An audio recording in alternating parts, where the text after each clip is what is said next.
Signe d'eau, bonjour aux poissons, cancer et scorpions pour cette lecture intuitive de vie sentimentale pour la première partie du mois de décembre 2018.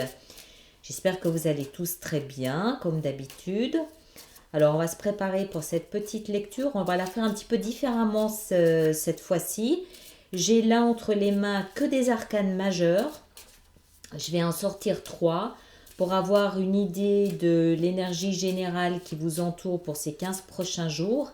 Et ensuite, on va apporter des éclaircissements par signe, comme on le fait maintenant, comme on a l'habitude de le faire pour chaque signe, 3 autres cartes.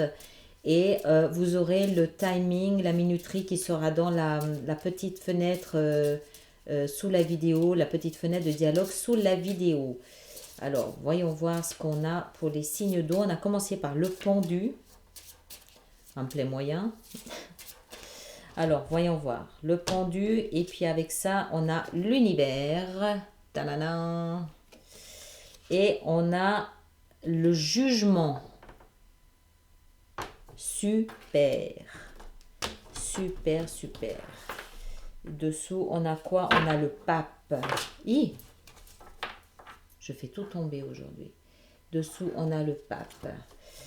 Voilà. Alors, d'une manière générale ici, qu'est-ce qu'on peut dire? On peut dire que vous avez peut-être, il y a une notion de sacrifice avant un grand, grand, grand renouveau, une grande renaissance, une grande résurrection. Mais vous avez peut-être la sensation, là, aujourd'hui, tout de suite, de sacrifier quelque chose de vous. Le pendu, en fait, il est conscient que il est conscient qu'il est obligé comment est-ce qu'il faut dire ça? De lâcher prise. Il est obligé de lâcher prise pour pouvoir voir son univers sous un angle différent. Donc il y a une notion de je suis en stand-by, je suis en attente, je ne comprends pas ce qui m'arrive aujourd'hui, mais je suis obligée de sacrifier mon temps et mes besoins, mes envies pour avoir une vision différente de ma vie. Et à partir de ce moment-là, on se rend compte, vous vous rendez compte que vous êtes complètement à la fin d'un chapitre extrêmement important de votre vie parce que on a le monde et on a tout de suite le jugement derrière. Donc c'est une période durant laquelle vous êtes poussé, obligé à regarder votre vie sentimentale d'une manière complètement différente, c'est-à-dire quasiment à l'envers. Puisque le pendu, il est suspendu.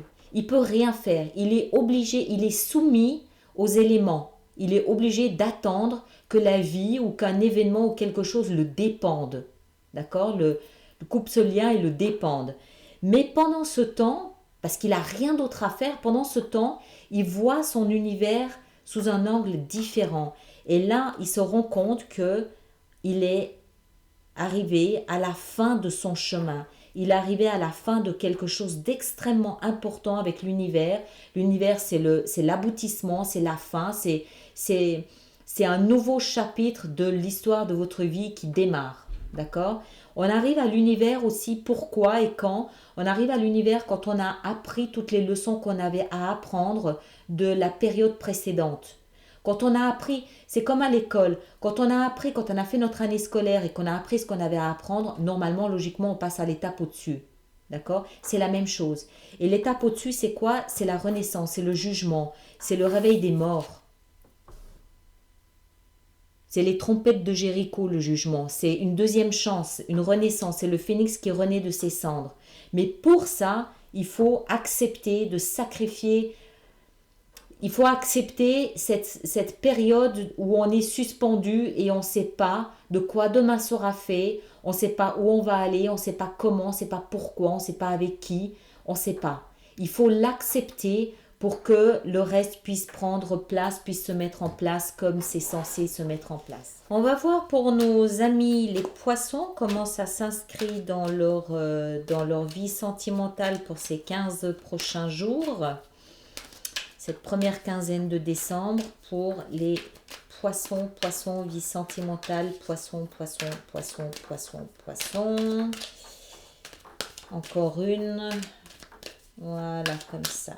Ok. Alors, paf. Je vais la mettre dessus, ça prend moins de place. Alors, on a la 6 d'épée.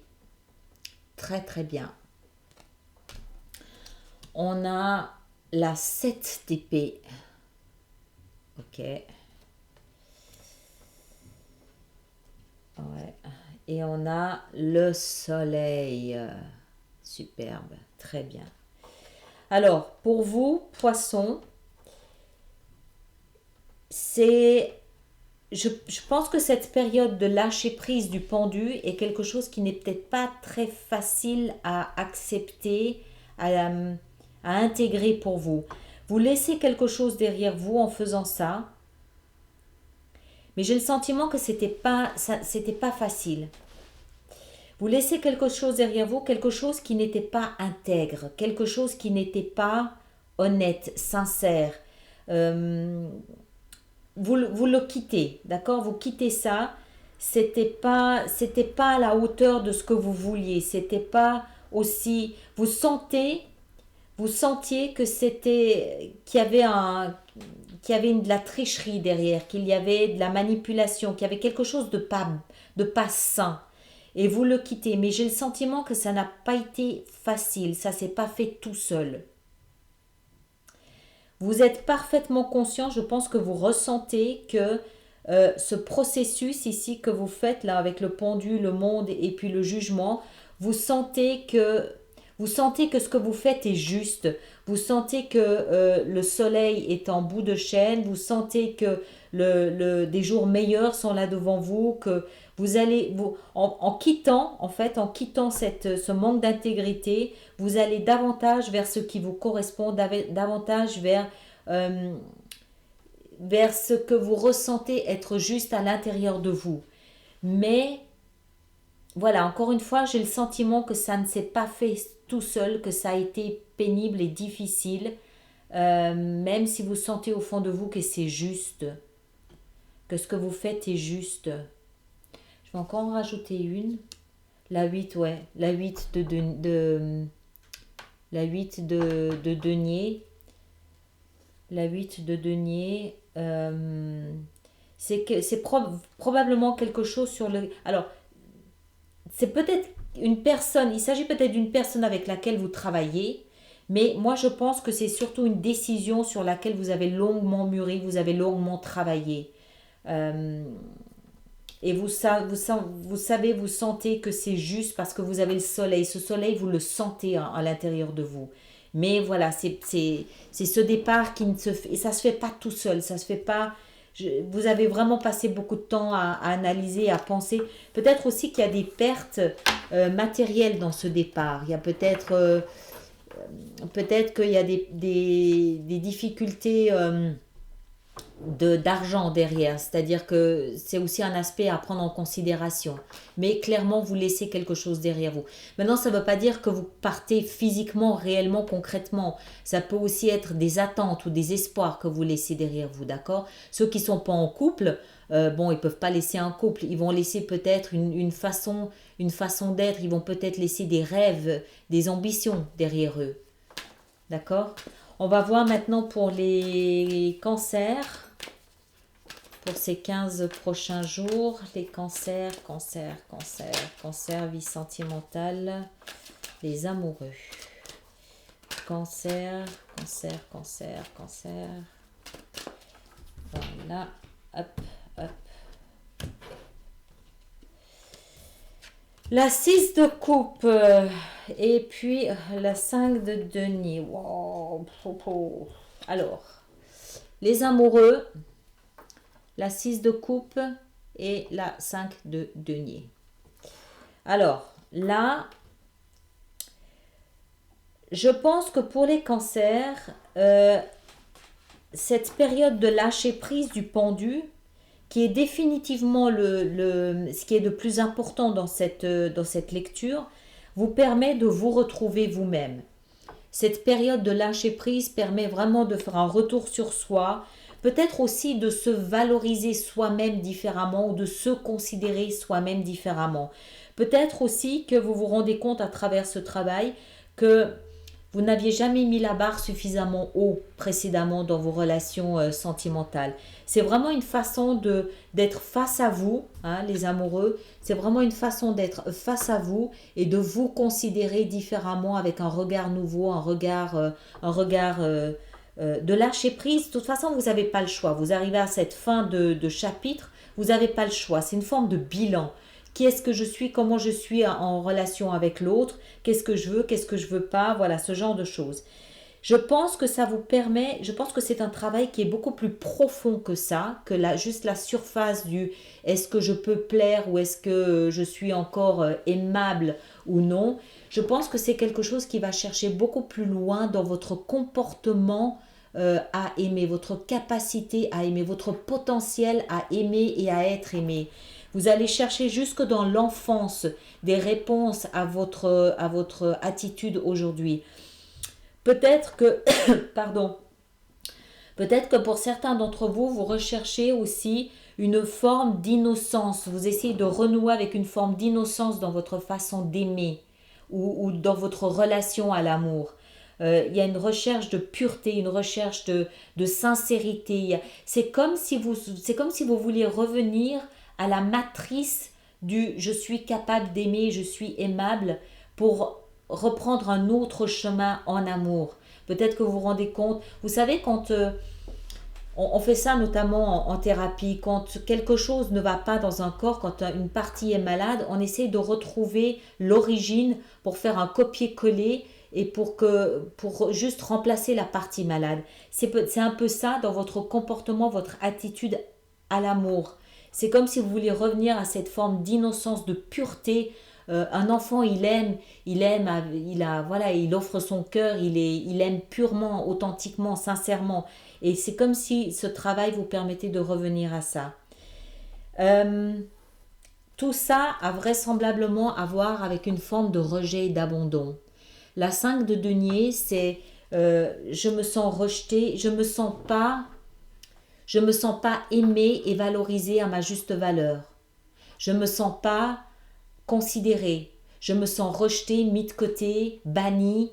Je me sens seule. Je me sens moindre. Je me sens, voilà. Et c'est probablement ce travail qui est en train de se faire ici avec cette renaissance qui vous permet. C'est probablement la partie à nettoyer, la partie la partie qu'il faut remplacer par cette innocence. D'accord ? Vous débarrasser de cette pensée, de cette conviction que vous n'êtes pas aimable. Vous n'êtes pas quelqu'un à aimer, que vous êtes incapable d'aimer ou d'être aimé. C'est vraisemblablement ça que vous repartez chercher dans l'enfance, de la partie pure, innocente de votre facilité ou capacité à aimer. D'accord ? Mais voilà, faites confiance à ça. Ça c'est vraiment ce qu'il y a de plus fort, de plus puissant. Hein. On va voir maintenant nos scorpions, comment ils se sentent dans cette période. Les scorpions pour ces 15 prochains jours. Les 15 prochains jours. Voilà. Paf. Paf. Alors, scorpion. Le roi de denier. D'accord. L'étoile. Waouh. D'accord. Et la 2 d'épée. Parfait. Très très bien. Alors, pour nos amis scorpions, j'ai le sentiment que vous vivez très bien cette période de nettoyage ici, de lâcher prise, de sacrifice entre guillemets. Vous la vivez très très bien parce que ça vous permet, je pense que vous avez compris qu'il y avait autre chose devant vous. Vous avez compris, vous avez un espoir, vous avez un rêve, vous avez un idéal. Cet idéal, vous avez compris que le processus qui est en train de se passer va vous permettre de l'atteindre. Et pour faire ça, vous êtes en train de construire. Vous lâchez prise, hein, vous faites ce travail correctement comme il faut. Vous êtes parfaitement dans le flot de ce qui se passe autour de vous avec cette énergie ici de vie. Mais ça vous permet à vous de... Je pense que vous êtes dans une phase où vous prenez conscience de ce qui a de la valeur en vous, dans votre comportement, dans votre attitude.